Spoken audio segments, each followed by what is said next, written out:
یعنی نظام صلاۃ معاشرے میں رائج کرنا. اور نماز قائم کرنے کی خوبصورتی کیا ہے کہ اگر انفرادی طور پر دیکھیں تو نبی صلی اللہ علیہ وسلم نے فرمایا کہ احسان یہ ہے کہ تم نماز اس طرح سے پڑھو کہ گویا تم اللہ کو دیکھ رہے ہو. اور اگر یہ ممکن نہ ہو تو کم از کم یہ کیفیت ہو کہ اللہ تمہیں دیکھ رہا ہے. اب یہ کیفیت تو شاید ہم نہ لا پائیں کہ ہم اللہ کو دیکھ رہے ہیں، لیکن یہ کیفیت ہم ایزیلی لا سکتے ہیں اپنے رویے میں کہ اللہ ہمیں دیکھ رہا ہے. یہ در حقیقت اللہ تعالیٰ کے حاضر و ناظر ہونے کا تصور ہے جو اگر ہم قائم کر لیں تو پھر یہ وہ نماز ہوگی، پھر یہ وہ نماز ہوگی جو ہمیں برائی اور بے حیائی سے بچائے گی. وہ نماز نہیں ہے جو برائی اور بے حیائی سے نہیں بچاتی. اس کی وجہ یہ ہے کہ نماز کا مقصد انسان کو اللہ تعالیٰ کے حاضر و ناظر ہونے کے تصور کو پختہ کرنا ہے. نماز کا مقصد یہ ہے. اگر یہ تصور نہیں ہم قائم کر پاتے تو پھر نماز کا کوئی فائدہ نہیں ہے. اور یہ تصور اتنا امپورٹنٹ ہے کہ یہ دن میں ایک دفعہ نہیں ہم نے قائم کرنا. ہم نے فجر کی نماز پڑھی، اس تصور کو ہم نے رینیو کیا، اس کے بعد ہم دنیا کے کاموں میں لگ گئے. ہو سکتا ہے کہ تھوڑا سا یہ تصور مدھم پڑ گیا ہو، پھر اللہ نے ہمیں ظہر کے لیے موقع دیا، ظہر کے وقت موقع دیا. اسی طرح پھر عصر، مغرب، عشاء، تہجد نمازیں چلتی رہتی ہیں اور یہ تصور رینیو ہوتا رہتا ہے. اس کا فائدہ یہ ہے کہ جب ہم مصلی پہ نہیں بھی کھڑے تو ہمیں پتہ ہے کہ اللہ ہمیں دیکھ رہا ہے، کیونکہ اس تصور کو تو ہم نے ابھی رینیو کیا اور پھر اس تصور کو مدھم نہیں ہونے دیا، پھر رینیو کیا. تجدید ہوتی رہتی ہے پورے دل میں اس کی. تو پھر انسان کیسے چوری کرے گا؟ ابھی تو اللہ کے حاضر و ناظر ہونے کے تصور کو پختہ کر کے آیا ہے. کیسے شراب پیے گا، کیسے زنا کرے گا؟ اسے پتہ ہے کہ اللہ مجھے دیکھ رہا ہے اور کوئی تو ایسی جگہ نہیں ہے کہ جہاں اللہ نہ دیکھ رہا ہو. تو پھر انسان اگر نماز حقیقی معنوں میں پڑھتا ہے، نماز حقیقی معنوں میں قائم کرتا ہے تو وہ ہر برائی سے بچ جاتا ہے. پھر ساری برائی اور بے حیائی کے کاموں سے انسان بچ جاتا ہے. اس کے بعد فرمایا وَمِمَّا رَزَقْنَاهُمْ يُنْفِقُونَ، اور وہ رزق جو ہم نے انہیں دیا ہے اس میں سے خرچ کرتے ہیں. اب یہاں پہ پہلے تو یہ غلط فہمی دور کر دی کہ رزق کوئی انسان کی اپنی کاوش یا اپنی ایکسٹراڈنری کوشش یا اس کا نتیجہ ہے. رزق نہ ہوں کہہ کر ہم نے جو دیا تھا اس میں سے خرچ کرتے ہیں.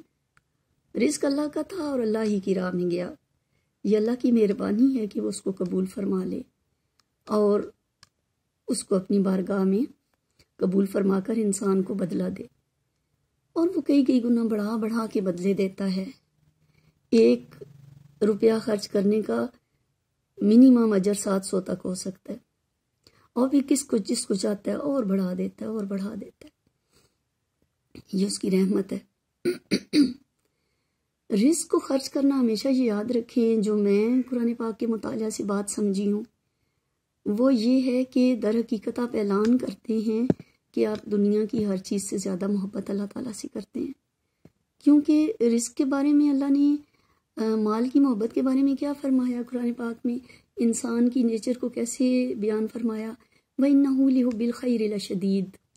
انسان دولت کی محبت میں بڑا سخت ہے. لیکن اپنی محبت کے بارے میں کیا فرمایا؟ جو مومنین ہیں وہ کیا ہیں؟ اشد حب للہ، وہ سب سے بڑھ کر اللہ سے محبت رکھتے ہیں. اب ایک طرف دولت کی محبت ہے، ایک طرف اللہ کی محبت ہے. تو اگر آپ دولت خرچ کرتے ہیں اللہ تعالیٰ کی راہ میں تو اس کا مطلب ہے کہ آپ نے اہمیت کس کو دی؟ آپ نے اہمیت دی اللہ تعالیٰ کی محبت کو. اس کے بعد فرمایا اور وہ لوگ ایمان رکھتے ہیں نبی صلی اللہ علیہ وسلم پر جو چیز نازل ہوئی وہ قرآن پاک ہے. قرآن پاک پر ایمان رکھنا. اس کے بعد جو اس سے پہلے کتابیں نازل ہوئیں، تورات، زبور، انجیل، اللہ تعالیٰ نے انبیاء کرام پر صحائف نازل فرمائے کتابیں نازل فرمائیں، اگرچہ وہ ہمارے لیے اب قابل عمل نہیں ہیں، چونکہ قرآن پاک نے ہی ہمیں بتایا کہ اس میں تحریف ہو گئی ہے، مطلب وہ تحریف شدہ ہیں اور قابل عمل نہیں ہیں۔ اب ہمیں زندگی کا لائے عمل دیکھنا ہے، زندگی کا راستہ دیکھنا ہے، تو قرآن پاک ہمارے لیے کافی ہے۔ تورات، زبور، انجیل کی ضرورت ہمیں نہیں ہے، لیکن بہرحال یہ ایمان رکھنا کہ وہ اپنے دور میں قابل عمل بھی تھیں اور سچی بھی تھیں، اللہ تعالیٰ کی نازل کردہ تھی۔ اور اس کے بعد آخرت پر ایمان۔ آخرت پر ایمان ہمارا کیا ہے؟